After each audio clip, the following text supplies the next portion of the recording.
Welcome to the Leadership Expose podcast. This podcast is for purpose-driven leaders at diverse levels and organizations around the world who are seeking to scale and transform their leadership, to level up their business, and to create an impact on the lives of people all around them. Business and boardroom topics, trends, innovation, transformation, and the intersection with leadership is the focus. We enable success. I'm your host, Stephen Paul. In this episode, I chat with entrepreneur Bernard Njathi, CEO and founder of Lofte Kesho, an AgriTech and FinTech startup in Kenya. The company has an innovative, first-of-its-kind business model and ecosystem of empowering smallholder livestock farmers to unlock capital against their livestock through animal identification, data collection, and a traceability platform. We'll hear about this and Bernard's leadership journey, his aspiration and drivers for starting this business in a short while. Bernard, welcome. How are you doing today? I'm doing good, Stephen Paul. Thank you for having me. Wonderful. Bernard, I mentioned just briefly here that you're based in Kenya. Tell us specifically where you're based in Kenya. We are based in Nairobi, Kenya. That's the capital city. Kenya is in East Africa. Wonderful. Bernard, we're very keen to hear about your personal journey and the intersect with your professional journey as well. So go ahead and tell us where it all began. Thank you, Steve. I'm asked this question a lot, especially the professional journey one, but let me kick off with my personal journey. My personal journey has been the usual normal type of a journey for any other person, if I would say so. Born and raised in a family of 5 children here in Nairobi, Kenya, that is in East Africa, as I mentioned earlier.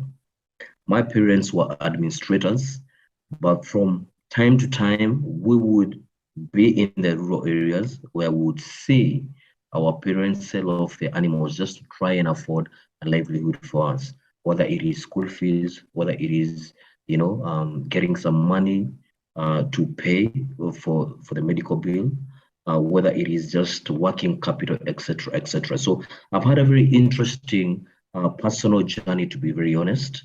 But what is even more interesting is the professional journey, which I'd like to mention on a high level. So I didn't kick off as an entrepreneur. I kicked off as a curious young man who wanted to understand what is this thing called employment. And so I got into employment, and my first employment was in the financial services industry, where we were selling insurance services across the country and the county, which is Nairobi. But later on, as I progressed, got into entrepreneurship a year after. This is 12 years back. Got into entrepreneurship where I set up my first insurance agency, a brokerage firm, and also set up a small printing and branding company where I was able to buy some few equipments and set them downtown Nairobi. And I did business for a while. But interesting enough, whenever I would do the business, people would always say, this is a good manager. He ought to go to a big corporate and become a good manager.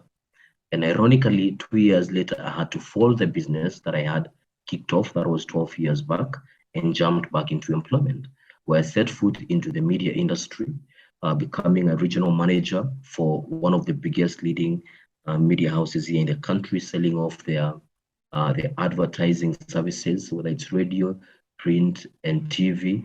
And ultimately, and shocking enough, one of the clients was so excited about how I carried my professionalism, my management matrix, and the deliverables, such that they offered me a job in a company that is ICT enabled, a payment gateway company.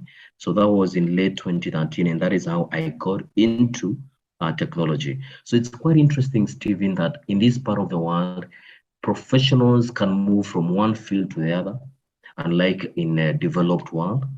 In this part of the world, you find someone who has a degree in law is literally someone doing nursing or literally someone doing CRM sales and software sales. It gets very interesting because of the complexities of getting employment on this side.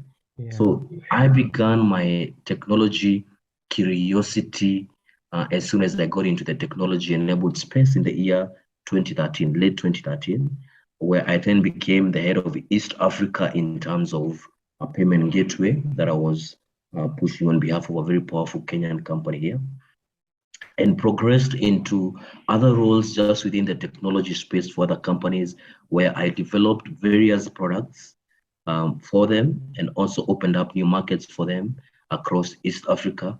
And ironically, just like I began the story, the same monster caught up with me, the monster of the hunger for entrepreneurship.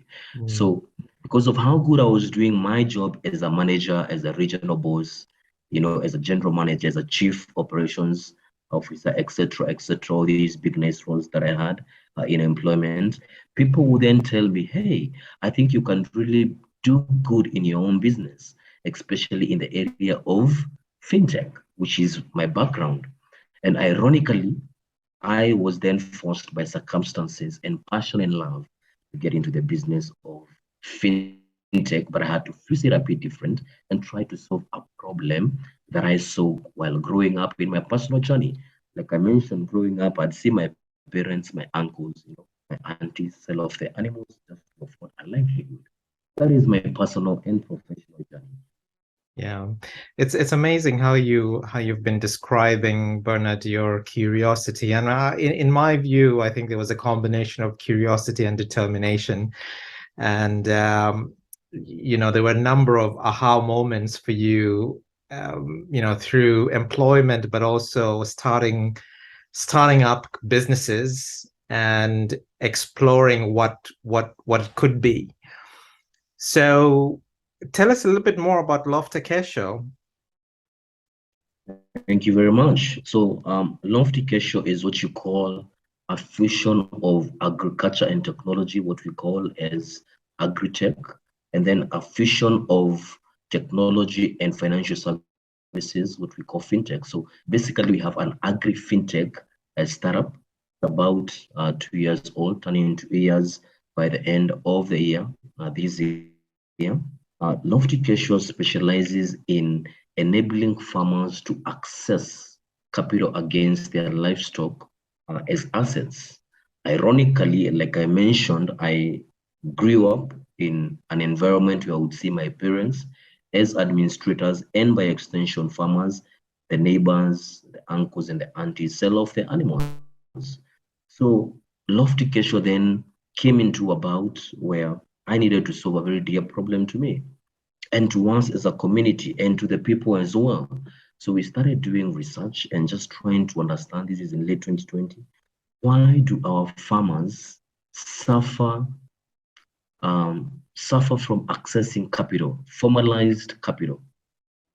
A very simple example is a livestock farmer here cannot walk into a financial institution, so that it's a bank or microfinance, and literally walk away with a loan. Unfortunately, they lack employment history and credit histories. So we got to start thinking and just brainstorming, and we got into one law that is called the Movable Property Security Rights Act, which has mandated that an animal is literally an asset, and an asset that can be used by a financial institution to acquire a loan. Then we had another aha moment. So when I say we, I say me, and by extension the team that we thought through the product and got where we are. But essentially what Lofte Kesho does is to solve a very fundamental problem for the smallholder livestock farmers who have no access to capital because of lack of credit and employment histories. And ironically, the smallholder livestock farmers are not poor. Yeah. I'll give you an example. We have a farmer called Tunai who has over 1,000 livestock, and I'm talking about goats, cows, and sheep in his land. But unfortunately, he cannot access money from the bank. He can't access the usual formalized way of getting a loan. But if he was to sell off all the animals, he's a millionaire. He would end up even, funding the bank in one way or the other if he was to sell off all the 1,000 livestock that he has. So then we asked ourselves, fundamentally, how do we approach this problem with a solution that makes sense? Then we say the best way to do it is infuse technology, put in a bit of financial services, and by extension, bring in the element of validating this cow as an asset. So we created a framework of 2 layers. The first layer is the software element where we're able to create profile, a farmer profile where we do the KYC or know your customer. Then another profile for the animal, which we call in our own ways, quote unquote, KYA, which is know your animal. This profile is then validated by a qualified licensed and skilled veterinary officer under the Kenya Veterinary Board, who is the oversight authority body for veterinary officers in the country. They are our partners. So once this profile has been validated and a valuation and a health certificate has been given out, this profile, which is an infusion of the farmer and the livestock, then becomes an insurable and lendable profile, which is then presented to our insurance partners and by extension, our financial partners, unlocking a 50% of the value of this animal. Yeah. So if the animal is about $1,000, the farmer will then get $500. It has been a journey for us to be able to properly figure out this, but we are very happy to have done quite a lot in this space. So this is what Lofte Kesho does. Yeah, it's amazing, how you described, some of the experiences you had within your own family, but the fundamental aspects and a social problem that's out there and a solution that you've got through Lofte Kesho. It is such an important aspect that you're delivering within the nation, and Lofte Kesho, and with your leadership, you're addressing that challenge through a very unique solution here. So that's an important milestone to recognize, and I just want to take a moment to recognize that. So you're basically part of that value chain, end-to-end value chain, where you're bringing a number of benefits. So tell us a little bit more about, obviously there's an opportunity here, not only for different stakeholder groups, but what are some of the challenges that you're facing within Lofte Kesho? I mean, within this particular business model. So this is an interesting question, Stephen. Thank you so much for asking that. So as an organization that is trying to solve such a big problem, we are definitely faced with a number of challenges. I'd like to bring to your attention that as of last year, June 21, only 1% of livestock, that is cows, goats, and sheep, were used as assets or were used as collateral across all the financial institutions in this country. And this is information from the Business Registration Service, which is a government entity that manages something called the e-collateral registry, that whenever financial institutions use a moving asset like a cow, they're supposed to record it and share it with the BRS, Business Registration Service. So that being the case, it can only help you understand that over 99% of the market is still underdeveloped and untapped. Well, that comes with a number of challenges, just to answer your question. The first thing is the inability to properly harness support from the national and the local government. Unfortunately, the government hasn't been able to put together an animal database and an animal registry, because an animal database and animal registry then would make it much more easier for companies like us, startup like ours, and by extension other organizations within the value chain, to be able to provide proper, credible, quality services against the data of the livestock and against the data of the farmer. Unfortunately, the national government hasn't been able to roll out that. We hope that in due time, we are able to work with the national government, as we are currently working with a number of county governments, to solve this particular problem, which is the inability to properly harness support from the national and, to some extension, the county governments. What do I mean by that?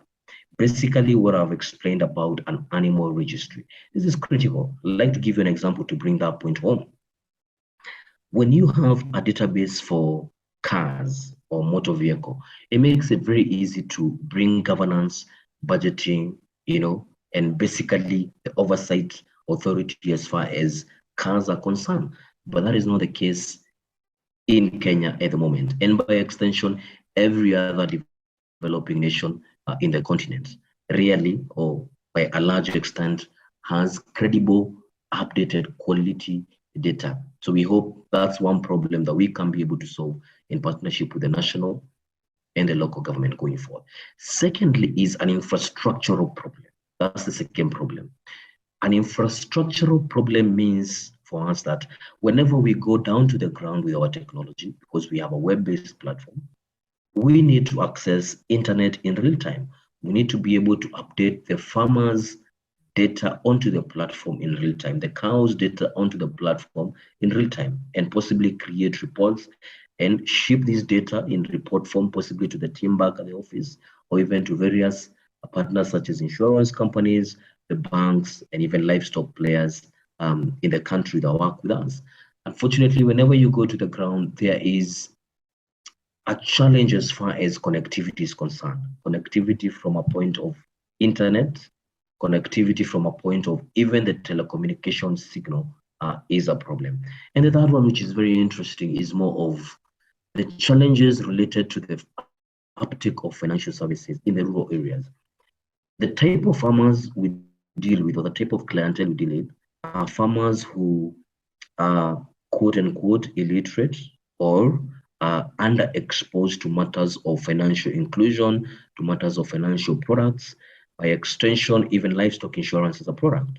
And that makes it very difficult for the customers to properly understand the product from the word go. But what we've realized is they have their own understanding of how the product can help them. For instance, we have farmers that we have been able to create animal identity for them so that they are able then to identify the animals by a unique ID manually and also onto the system. We've also been able to give them valuation and health certificates. We also keep records of the animal's health, which is good. We are also able to insure the animals in partnership with various insurance companies and give them a loan as well that helps them in developing their enterprise. So they truly do know there is a problem that needs to be sorted out. But it has forced us to be able to understand how to speak to them so that we don't lose them. Because unfortunately, of that problem, the penetration of financial services product is still on the low side. Just for your information, livestock insurance in this country, Kenya, is under 10 years old.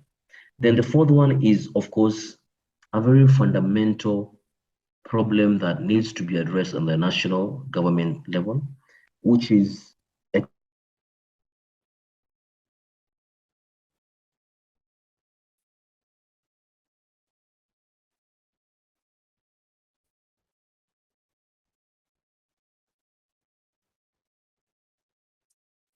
so should I proceed? Go on, Bernard. So the fourth problem that I was talking about is the veterinary officers and the extension officers are quite limited. This is a component of the national and local government.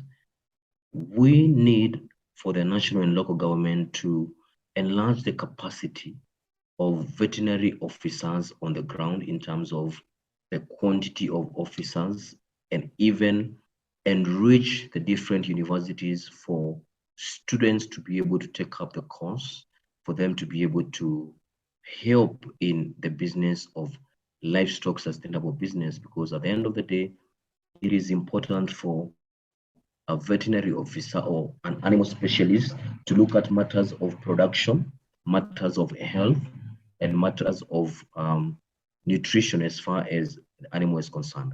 Lastly, one of the challenges that we have as an organization, which is now number 5, we have, sorry, Steven, there's some background noise.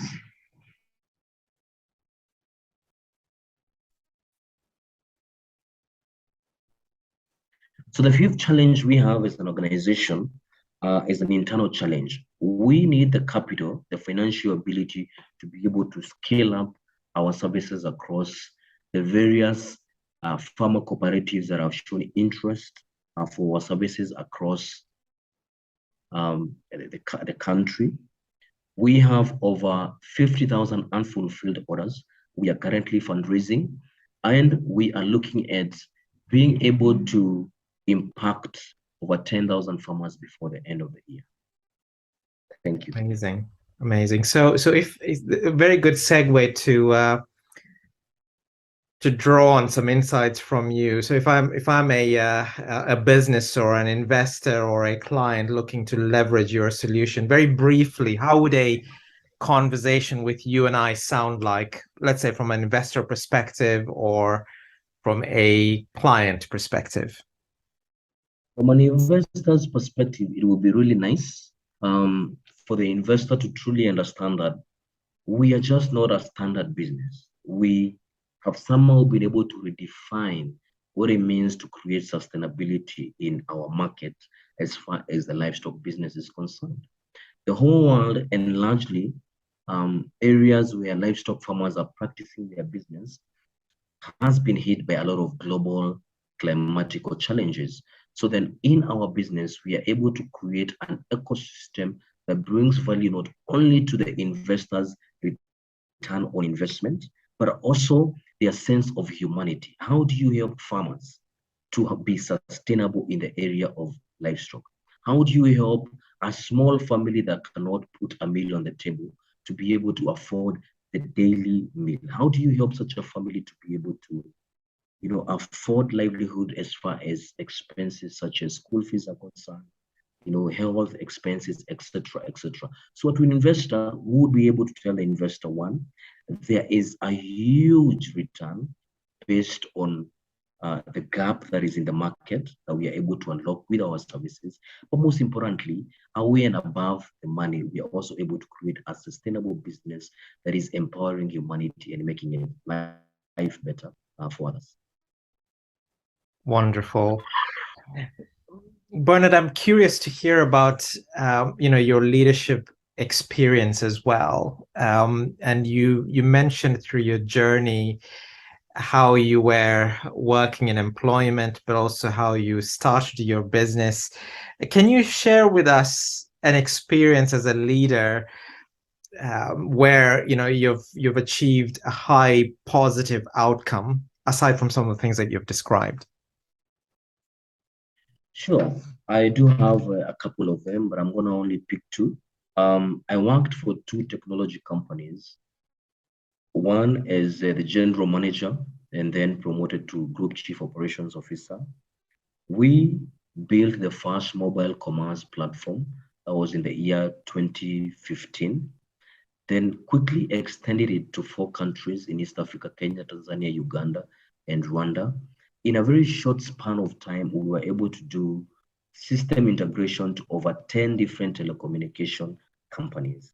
Anyone who understands technology will tell you how difficult that is, especially because you have to jump through a lot of bureaucratic loopholes and hurdles just to be able to do 10 different integrations from 10 different telecommunication companies. So that was made possible because of my ability to understand how to properly position the business to the telecommunication bosses, leadership, and also the senior engineer managers.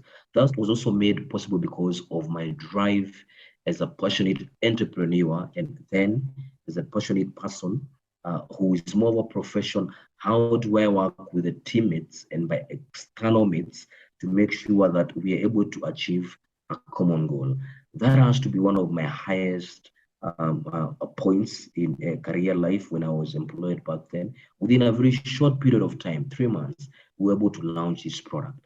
And we were literally copying, or rather building on top of what India has done. Paytm. Paytm was literally our biggest inspiration for what we did then. So that is a good understanding of where I'm coming from in terms of leadership skills.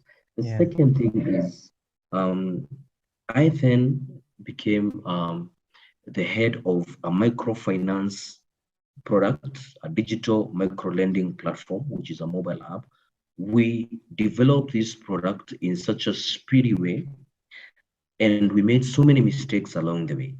But I was forced then to go back to the drawing board, and we had to ask ourselves, why do we only have 5,000 monthly recurring customers? And we had to make a whole different ecosystem in this, which then opened up one key characteristic that I have as a leader: resilience.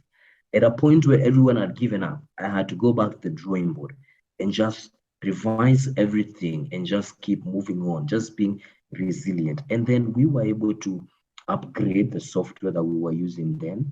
And I was able to bring in a team of engineers that we were able to properly look at the product, benchmark on where the problems were against other working solutions. And we were able to even attract more investments. And before you know it, in a period of just 1 year of 12 months, we were able to have 45,000 recurring monthly paying customers. So my highlight, I will take two things. One, the drive to be able to be objective. And secondly, the resilient bit of that journey as far as objectiveness is concerned. Yeah, two important aspects there, being objective and being resilient. And, as you were describing these characteristics, it is such an important aspect, not only through your journey, but how you have, formulated yourself as a robust business leader, but also how you are bringing your vision to life through all those experiences in your current business. I mean, those were some significant milestones that you just described there that brought out your leadership. So, which means Lofte Kesho is in very good hands with you as a leader. That is true. Thank you very much, Stephen. I truly feel humbled. It's been a journey of learning, and we are continuously learning more and more. Yeah. So what are some of the important topics or trends in your mind these days that you feel would impact people, business, and even Kenya as a whole? I know you touched on a few things here, but just broadly, any important topics or trends? Sure. So the first one is very relevant, which is animal registry. Mm-hmm. I often wonder, how do we solve the animal registry problem? Not only for Kenya, but for every developing nation, and of course, starting off with the African continent. I highly doubt if any country in the whole continent can confidently stand on their registry, animal registry data, and say that the data is accurate and the data is up to date. I don't think there is such a country anywhere. We've done our own research and we can confidently say there's none. So the first topic there that always rings in my mind: how do we use technology to be able to create such a simple yet workable quality animal registry data? That's the first thing. The second thing is, how do we analyze? The second topic, which is extremely important, literally even way beyond important than the animal registry as a foundation, but the ability to analyze the data that is in the registry. And I'll give you an example. So in this particular part of the world, what we are trying to think about as far as animal registry data analysis is concerned is something that goes like this. So the government has, let's say, $1 billion for purposes of an example, that they need to administer particular decisions as guided by data across 47 county governments in the country. And that particular portioning of budget needs to go to livestock farmers. You could only imagine how many data variables would need to be crunched in. I'll give you an example. So you have a farmer called Stephen Paul in Nairobi County. What is the age of Stephen Paul? What is the email address? What is the address? How many animals does Stephen Paul have? What type of breeds are they? Have they been immunized? So many data metrics floating all over the place. But ultimately, one interesting topic there, which is the second one, data analysis. How do we harness data analysis out of the animal registry and be able to properly provide a national data analytical report on livestock and even a county government-based one, which then opens up simply administration of the national and local government. Are they able to properly allocate the resources, allocate the finances, do budget allocations, and even do routine immunization and treatment? I tell you, Stephen, those two things, the animal registry topic and the data analysis of the animal data is captured in the animal registry, those two are extremely dear to us. Yeah, yeah. It's good to hear that those are front and center of your mind, and how you're actually integrating that as part of the solution as well. So Bernard, it's not always business for you. What does a day in the life of Bernard look like, morning to evening? Thank you, Stephen, for that question. I get asked that question a lot. So basically, the first thing I do when I wake up is I pray. I wake up at 4:30 a.m. That is Monday to Friday, and just after doing my refreshing and all that breakfast, my wife and I leave the house and drive all the way to the offices. I drop at the office, go to my office. The first thing I do when I get into the office, I pour myself a cup of coffee. If the coffee is not there, I make it myself. Sit down on my desk. The other thing I do that is very important is I start browsing what is happening in the world of entrepreneurship, what is happening in the world of startups. I kind of catch up with news, especially things relevant to registry of animals, traceability and tracking. What new solutions are out there? Because all these new solutions are new across the whole world, even in developing nations. And let me just give an example there. Today morning, I was reading an article that talked about some scientists in the US put a tracking device in a snake. And some months later, when they tried to track the snake, they found that the tracker was actually inside a bigger snake that ate the other snake. That is interesting information. So we kind of ask ourselves, what type of tracking technology do they use? So we have a routine where every day, personally, I get into the office and do a bit of research on where we are. Once I do that, that takes me about 30 minutes. Once I do that, I quickly get onto my emails. In order of priority, I respond to emails. I'm able to respond back to documents, etc., etc. And then the day flows into virtual meetings and physical meetings. But every day, I have to at least go to a farmer who is around the city, or I have to make a couple of calls and talk to the various partners we have, the insurance companies, the banks, the farmer cooperatives, the county governments, etc., etc. So a day in my life as far as work is concerned is a full integrated way of trying to make sure at the end of the day, am I asking myself, have I been able to move from step A to step B to step C? It's more of a gradual yet step-by-step curve. Yeah, I like the way you positioned it. It sounds like you've got your day planned out quite well on a daily basis, and obviously you've got clients or farmers that you need to liaise with as well. So it sounds like you're making very good progress. Bernard, is there any closing messages that you want to share with? We are coming to a close very shortly. Sure, I do have an interesting one that I'd want to share to the whole world. A very good friend of ours who's an animal nutritionist says that if agriculture fails, then everything else fails. World Bank says by the year 2050, the demand for food will increase 70%. Global climatic challenges are not making it easier for us. So I'd like to welcome all investors, interested parties that want to work with us this journey. The journey of being able to address one component of the climatic challenges as far as the livestock business is concerned.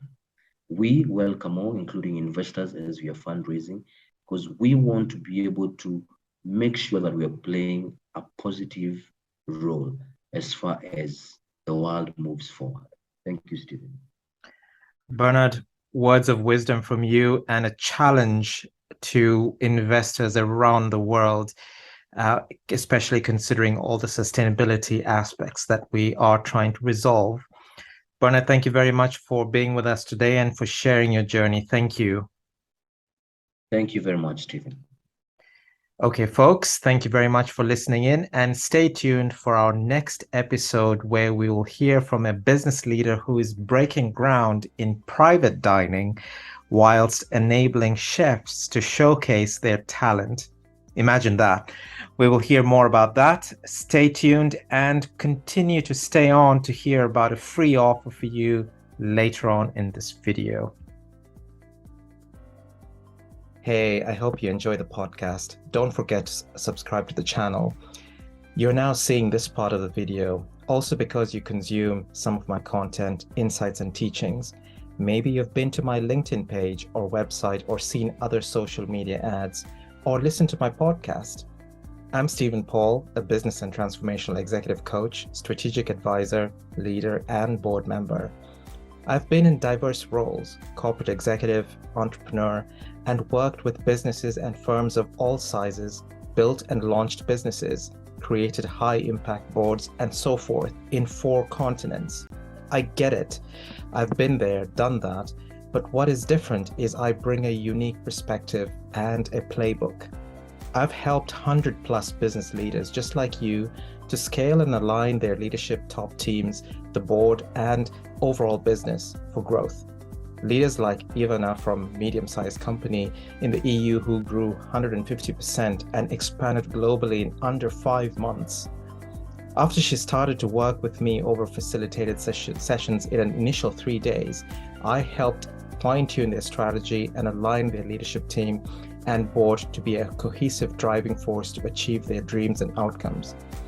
I want to teach you the same thing and more on how to scale and align your leadership team and board so you can increase your business growth and value. Get clarity on what is the next right strategy for you. There are multiple ways we can work with you. Number 1, click the link for a free, non-obligatory 60-minute initial strategic session. Let's get a feel for your dreams, your vision, your challenges, and let me convert that into a route map for you where we can co-develop and co-pilot. Number 2, enroll in an innovative and intuitive digital online course that I have curated, created to help you transform. It's called Unshakable Resilience. It is the ultimate program for individuals and business leaders like you who want to be equipped at a personal and professional level to respond to any form of challenges or in crisis situations and take on opportunities with grit, resilience, and build a mindset of success. In essence, you want to be unshakable, thrive in crisis, take on opportunities in the face of adversity, and build a success mindset. So, click the link below to learn more on how I can personally help you individually and your firm to scale and align your leadership team and business and pivot in a transformational way. And for you to experience this, whatever the challenge you're facing, get in touch with me.